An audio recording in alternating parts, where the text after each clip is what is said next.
Hello बच्चों, let's see the question. The question says, figure depicts a racing track whose left and right ends are semicircular. The distance between the two inner parallel line segments is 60 meter and they are each 106 meter long. If the track is 10 meter wide, find the distance around the track along its inner edge, the area of the track. तो यहाँ पर हमें एक ये track दे रखा है, okay. और यहाँ पर जो जो डिस्टेंसेस मेंशन है पहले उनको हम डायग्राम में मेंशन कर लेते हैं। पहले डायग्राम को थोड़ा सा अपना हम मॉडिफाई कर लेंगे। मीन्स ये जो सेमी सर्कल है इनको थोड़ा सा इस तरह से सेपरेट कर लेंगे। देखिए यहाँ से हमने दो लाइंस ड्रॉ कर देते हैं। एक लाइन हमने ये ड्रॉ कर दी जिससे सेमी सर्कल ना अलग से आपको नजर आएगा तो अच्छे से क्लियर होगा क्वेश्चन। तो ये सेमी सर्कल अलग से दिखने लगे, अब देखिए, ठीक है ना। और पॉइंट्स ले लेते हैं, ए बी सी डी। बीच में ये पॉइंट एक्स मान लिया, इसे वाई मान लिया। बाहर भी पॉइंट्स मिल गए तो ये ले लिए हमने पी क्यू आर एस। अब जो जो डिस्टेंसेस डायग्राम में इस क्वेश्चन में दे रखी हैं उन्हें मेंशन कर देते हैं। Distance between the two inner parallel line segment is 60 metre. Means ये जो डिस्टेंस है ये 60 मीटर हो गई, ठीक है। और लेंथ दे रखी है लॉन्ग 106 मीटर लॉन्ग। मीन्स ये जो लेंथ के पैरेलल ये जो वाली जो डिस्टेंस है ना, ये distance, this is 106 metre, okay. और जो if the track is 10 metre wide, 10 metre wide means ये ट्रैक है हमारा ब्लू कलर का जो शो किया गया है, इसकी विड्थ हर तरफ से 10 मीटर है, करेक्ट। अब आ जाते हैं क्वेश्चन पे। सबसे पहले तो इसमें ये जो सेमी सर्कल बन रहे हैं ना दोनों साइड पे, एक जैसे ही है दोनों, तो सेमी सर्कल की अंदर वाली रेडियस और बाहर वाली रेडियस हम दोनों निकाल लेते हैं।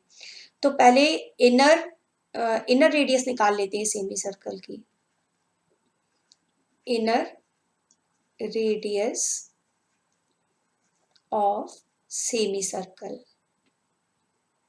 इनर रेडियस कैसे निकलेगी? रेडियस के लिए फॉर्मूला हमें पता है ना, डायमीटर अपॉन 2। और ये जो सेमी सर्कल दिख रहा है इसमें एडी क्या है, एज ए डायमीटर रोल कर रहा है।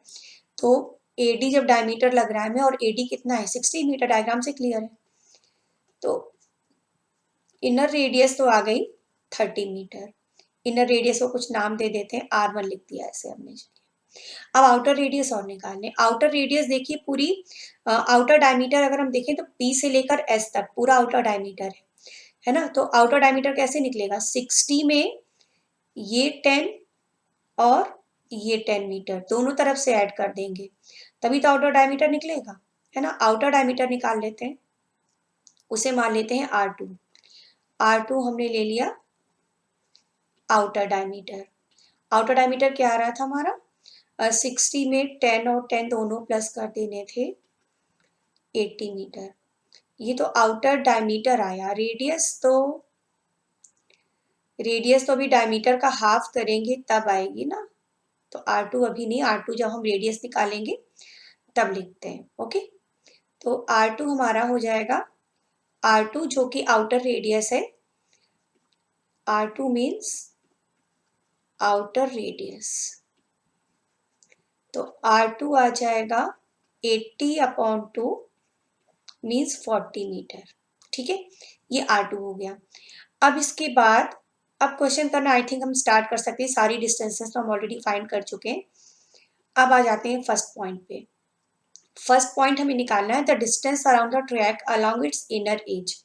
इनर एज के अलॉन्ग टोटल डिस्टेंस ट्रैक की निकालनी है। तो वो डिस्टेंस कैसे निकलेगी, ये जो दोनों तरफ सेमी सर्कल है ना, AXD और BYC, इन दोनों को प्लस करेंगे, उसमें AB प्लस करेंगे और DC प्लस करेंगे। तो AXD और BYC दोनों तो सेम होंगे, पहले ये निकाल लेते हैं। आर्क AXD बोलो या उसको आर्क BYC बोले, एक ही बात है। अभी जो AXD या BYC जो आर्क है ये क्या है, ये हमारे सर्कल का जो सरकमफेरेंस है उसका हाफ है ना। सर्कल का सरकमफेरेंस क्या होता है, सरकमफेरेंस ऑफ सर्कल होता है, सरकमफेरेंस ऑफ सर्कल ये होता है 2 पाई r। तो इसका जो हाफ होगा, हाफ क्या हो जाएगा, पाई आर हो जाएगा ना। तो पाई और रेडियस कौन सी लेंगे, इनर वाली, R1। तो ये हो गया 22/7। R1 हमने क्या निकाला था, 30। तो पाई R1 ये हो गया 660/7। ये तो एक तरफ का निकल आया अभी, है ना, RAXT बोलो या BYC बोलो। अब पूरी डिस्टेंस हम निकालते हैं। तो इसमें inner distance around the track along its inner as. तो इनर एज की पूरी डिस्टेंस निकालनी है। Distance along inner as, distance along inner as हमारी क्या हो जाएगी, ये जो डिस्टेंस हमने निकाली थी AXD plus BYC plus AB plus CD, इन सबको ऐड कर देंगे ना। तो ये दोनों तो सेम है, 660/7 प्लस 660/7। AB कितना था, AB था पाई इंटू आर। ठीक है, AB था हमारा, एक सेकेंड डायग्राम में देख लेते हैं। AB है 106, तो 106 प्लस 106। ओके, अब ये 660/7 और 660/7 ये दोनों ऐड करके हो जाएंगे 1320/7। और 106 और 106 इट विल बी 212। ठीक है, अब इसको थोड़ा और सिंप्लीफाई कर लेते हैं। 106 ये हमने 2 टाइम्स ले लिया। अब LCM 7 आ जाएगा, इट विल बी 1320 प्लस 1484। 7 से मल्टीप्लाई हो जाएगा ना इधर।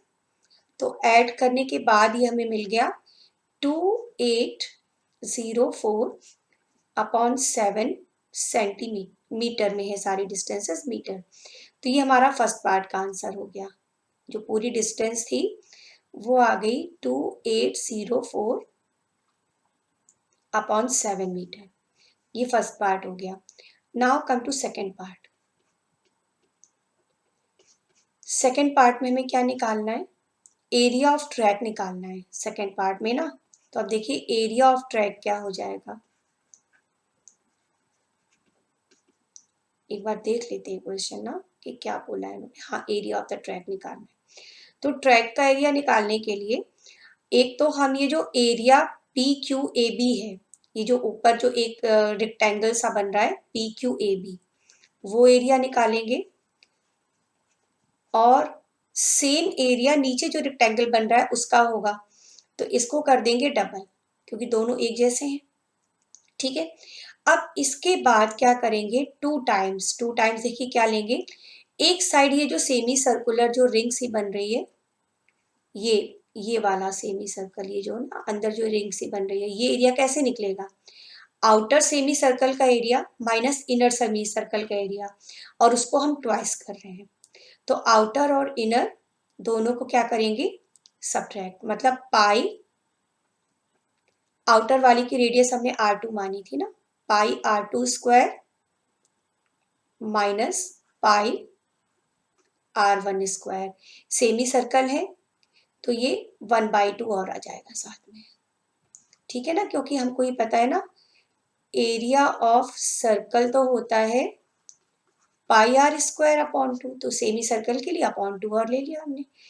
अब इनकी वैल्यूज रखते हैं। PQAB तो एक रेक्टेंगल है, रेक्टेंगल का एरिया क्या होता है, एरिया ऑफ रेक्टेंगल ये होता है लेंथ इंटू ब्रेथ। तो PQAB में हम देख सकते हैं डायग्राम में लेंथ 106 है और ब्रेथ हमारी 10 है।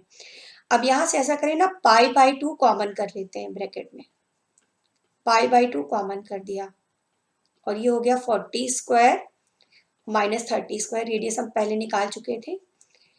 अब इन सब का मल्टीप्लाई कर लेंगे तो ये 2120 2 कैंसिल हो गया, पाई की वैल्यू रख ली। अब 40 स्क्वायर माइनस 20 स्क्वायर, यहाँ पर भी देखिए एक फॉर्मूला लग सकता है, ए स्क्वायर माइनस बी स्क्वायर लगा सकते हैं ना। ए स्क्वायर माइनस बी स्क्वायर का फॉर्मूला क्या होता है, यहाँ पे लिख देती हूँ, ए स्क्वायर माइनस बी स्क्वायर होता है ना, ए माइनस बी इंटू ए प्लस बी। तो इसे अप्लाई कर देंगे तो कैलकुलेशन थोड़ा सा इजी हो जाएगा। वैसे तो अच्छा खासा कैलकुलेशन है इस क्वेश्चन के अंदर, टफ नहीं है बट कैलकुलेशन तो करनी ही पड़ेगी मेंसुरेशन है तो यहाँ पर ए स्क्वायर माइनस बी स्क्वायर लगाएंगे, है ना। तो ए माइनस बी 40 माइनस 30 और ए प्लस बी मीन्स 40 प्लस 30। तो अभी हो जाएगा 2120 प्लस 22/7 इंटू 10 इंटू 70। 7 से ये कैंसिल हो गया, 10 आ गया। तो ऊपर ये क्या हो जाएगा 2200 है ना, 2120 प्लस 2200, 2120 प्लस 2200। अब इन्हें ऐड कर लेते हैं, this will gives 4320 metre square. So area is 4320 metre square. This is the area of track. Okay, तो क्वेश्चन अच्छा खासा ये कैलकुलेटिव था बट टफ नहीं है, लेकिन मेंसुरेशन में कैलकुलेशंस तो करनी ही पड़ती है, उससे तो डरना नहीं है। Okay, hope you understand it well. Thank you.